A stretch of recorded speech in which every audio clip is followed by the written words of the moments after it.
Välkommen allesammen! Very important video. The sources on divination in the Norse world. As usual, there's a lot of garbage about this online, and we're here to clear those up. There are 5, arguably 6 methods of telling the future that are mentioned in the Norse sources, and we can break it down like this into general categories. Runes.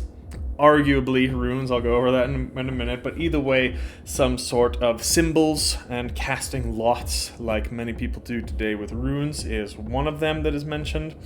We have Seidr, we have dream omens and dream interpretations, we have consulting with gifted people, like in the sources, people who have the gift of foresight. We have all these kinds of random various omens and superstitions that they believed in during the Viking Age. That's 5, but I include a 6th one here, and that goes over the folk tradition practices.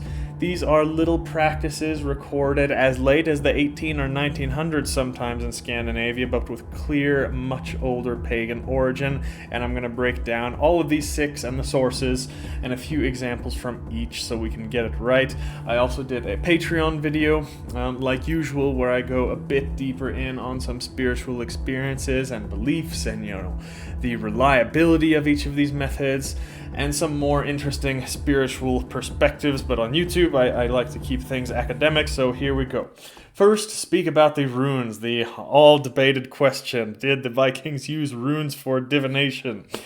So what most people go back to, they refer to the source Tacitus Germania, which was a Roman historian writing about the Germanic tribes in the 1st century, and in there the religious leader of the time would take twigs or chop up little slices of wood from a red fruit or nut-bearing tree, carve in some symbols on it, throw them all down over a white cloth, look up at the sky while he grabs the branches, whatever, and then he in turn predicts the future and gives advice and prophecy about that. So this is the source that gets many people to believe that it was runes used for divination, and this is the common practice of the runes used for divination today. That's the only one. We do not have any other sources. And by the way, those symbols, we don't know that they were runes. I personally believe they were, because what else could they have been? Didn't have any other well-structured sets of symbols with symbolic meanings like they did with the runes. But that's just my belief. You guys can believe whatever you want. Either way, we have nothing of the sort of that happening during the Viking Age. They still casted lots. They still threw twigs on the ground and used this to foresee the future and determine the decisions that they would make. But nothing is mentioned tied runes to that. So in one example, we come in Landnámabók. There is something called blodspån, and these blodspån, they were called, directly translated it means something like sacrificial chips or sacrificial bowls or spoons even. And by the way, spå, this is used a lot. Spå in modern Scandinavian languages is seeing the future. In Old Norse it meant to see, but it turned into a word called spådom, which is basically like divination. So that's a very complicated etymology of that word, but essentially that means something like sacrificial chips. And in Landnámabók, they let the sacrificial chips fall down on the ground, and that enabled them to see the enemy movements of the enemy army in that source. In Ynglinga Saga, same thing. These blodspån, these sacrificial chips, fell to the floor in a way that showed that the king Granmar in that source was not going to live for very much longer. We also have something in Gautreks saga. Again, blodspån, they cast these sacrificial chips when they were stuck on an island and they were waiting for the winds to come and take them away, and they needed to decide which man of the army to sacrifice to Odin. so they could get favorable winds. Later on, when Christianity came in, they still did these things, but they would carve saints' symbols on a flat wooden stick and draw them out of a bag to make their decisions. I know it sounds stupid.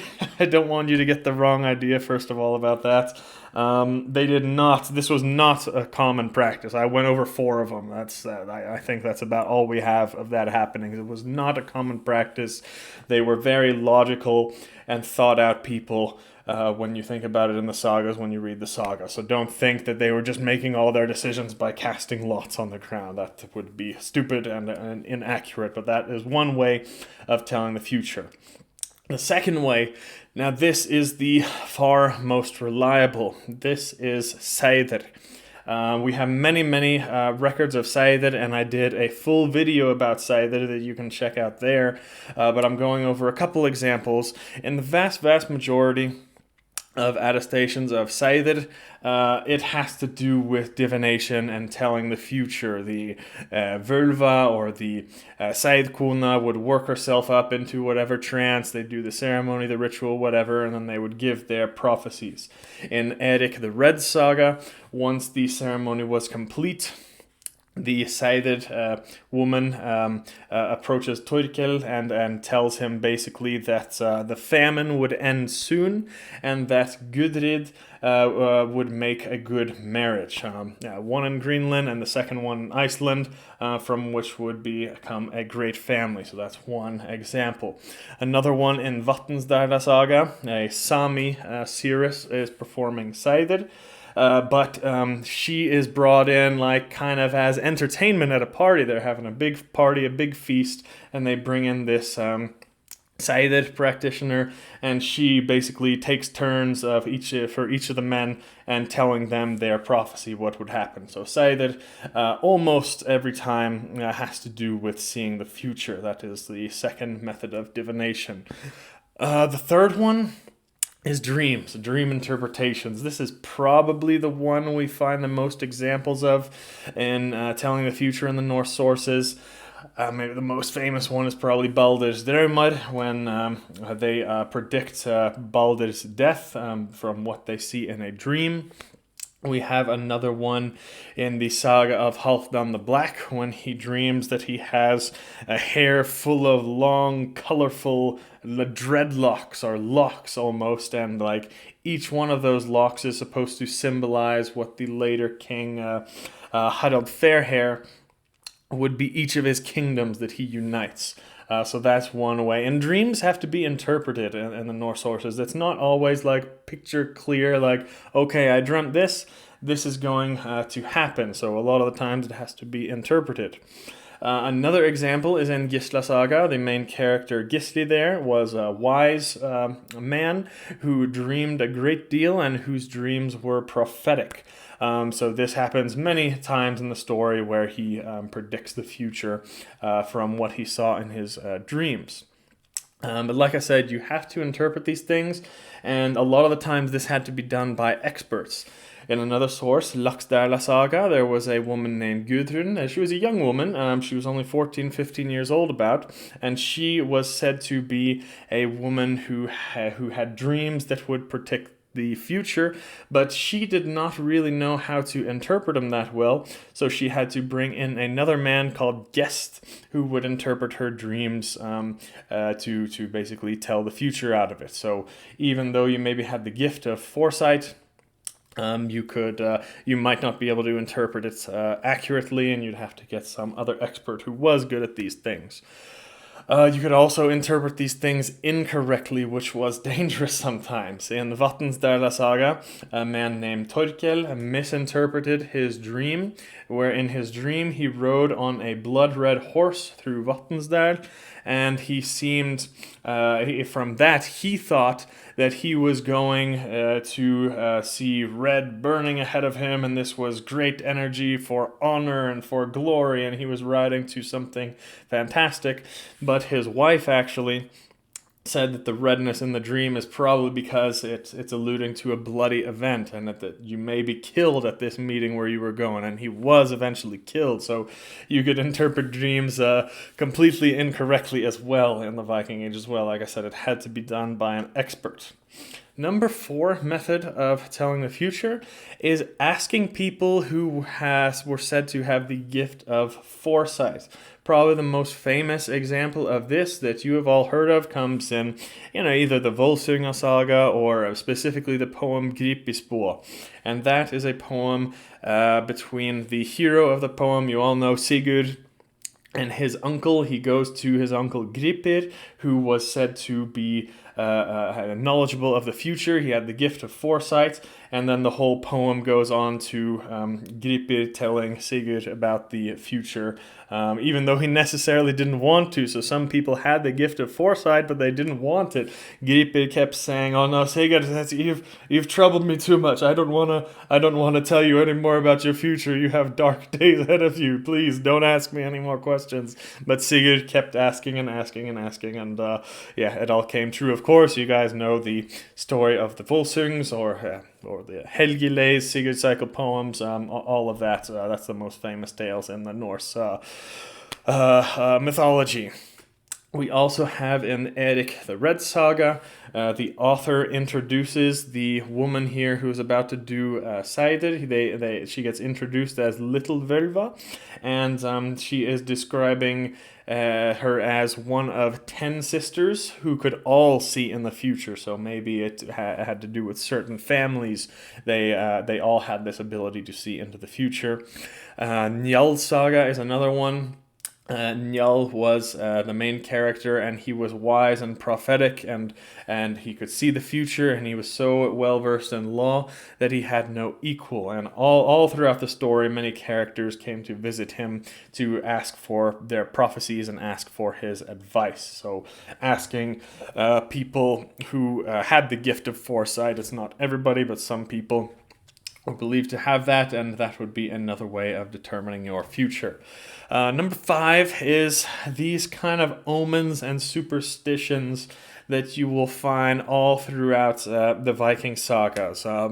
They can be super random, but they do seem to be recorded in a way that reflects this was common belief in the Viking Age, not just local belief or tradition or something like that. In Eguls Saga, for example, when you would fall face down at the feet of your killer, then your killer would soon die after that as well. Another thing, something in Njál Saga, Njál advises never to kill more than one person within the same bloodline, and never break any settlement which good men make between you and others. So basically, and he said that if you avoid those two things, then Gunnar would live to be an old man. So that's another little superstition there. If you guys need to know about that, don't kill more than one people of the same bloodline. Or don't kill anyone if you can avoid it. So that's about it. There are tons of little superstitions like that littered all over the Viking Age sagas. I won't go into all of them, but I will touch on the Fylgja, because this is also a very important omen of the future, usually death. For example, in Njál Saga, Thorith sees a goat covered in blood walking in a nearby field. And he brings this to Njál and says, "Oh, look at this goat here." And then it's all bloody. And then Njál says, "Oh, there's no goat there. There's no goat there, man. I think you just saw your Fylgja, and then it's bloody, and you're going to die." So that is, an omen there. And the Fylgja, often in sagas, is a big predictor of the death. So there's a ton of examples about that. I did all of that in my video about the Fylgja that you guys can check out there. But getting on to the final one, the 6th one. These are like the folk traditions. There are very, very many of these, dozens if not hundreds, They can be found in the various black books from Scandinavia, or books about the folk tradition from about the 1400s to the 1900s. They are recorded as ways to tell the future, but a lot of these have much, much older pagan origin. I hate people who dismiss these folk practices as Christian and say, oh, it was written down in the 1800s, the Viking Age ended in 1063, these are not pagan. Well, shut up for a second and I'll tell you how the majority of them actually are pagan. A perfect example is waking the dead to ask them about the future. We find this many times in the Scandinavian folk tradition, recorded as late as the 1900s even. Things like walking counterclockwise around a grave or a burial mound 3 times to wake the dead and ask it a question about the future. We also have Utiseta. Utiseta, a clear pagan ritual dating to Viking Age sources. Sitting out at night on a burial mound or a crossroads to wake the dead and get prophecies, visions of the future. This is recorded as still being done as late as the 1800s in Scandinavia. Utiseta evolved into the folk tradition of Årsgang, it's called, the yearly walk, where people would walk out at night at New Year's or at the solstice to get a glimpse into the future. Again, recorded, people did this pretty regularly all the way up until the 1900s. So sitting out, Utiseta, that became outlawed. It was illegal at the time of Magnus Lagabøte in the 1100s. They made it illegal, but people still did it because people were still pagan. Paganism didn't just die over the night in the year 1063, but they kept doing it. But to avoid persecution, they simply kept moving. They didn't sit. They didn't do utiseta, sitting. They did the same thing, but they kept walking. They kept moving. This is what Årsgang is. It's the walk. That's just one example, but there are hundreds of practices recorded as late as the 1900s that we can say with certainty have much older pagan origin. And like I said, you can find a lot of these in the books. There are basically 2 types. There is things like Tidur, it's called, and there is Spådom. Tidur is more like taking in energy and signs and feelings and interpreting them and predicting the future. Spådom, that's different types of practices or rituals that can be pretty specific with specific situations. It could be something as putting a simple coin into some liquor, and by that you would be able to look into it and see where the disease would be located in the body. This was for like healing folk, cunning folk. It could be something as detailed as like going out on the midsummer to a place where 3 trenches in the ground meet and sitting there and setting a mirror up in front of you, and in the mirror you would see the person that you are going to marry. So there are dozens of little detailed rituals like this that you can all read about in Trolldom. It's a great book for that, but also Scandinavian folk belief and legend. Those are probably the best 2 that are in English that you guys could read there. Also, things like casting lots were very popular to tell the future long into the folk tradition, but it was popular in the Viking Age too, as well, as we have seen. Palm reading we also have records of in Scandinavia long before the gypsy people came into Scandinavia. This is going back hundreds and hundreds of years. So those kinds of things. There's lots of things like that, but yeah, you get the point. That's 6 methods of divination, at least 6 that I've categorized them in, and yeah, some of the sources. If you guys would like to know more, sources will be below as always, and a more private video on Patreon where I go into a bit more depth. But that's all for today. Vi ses nästa gång.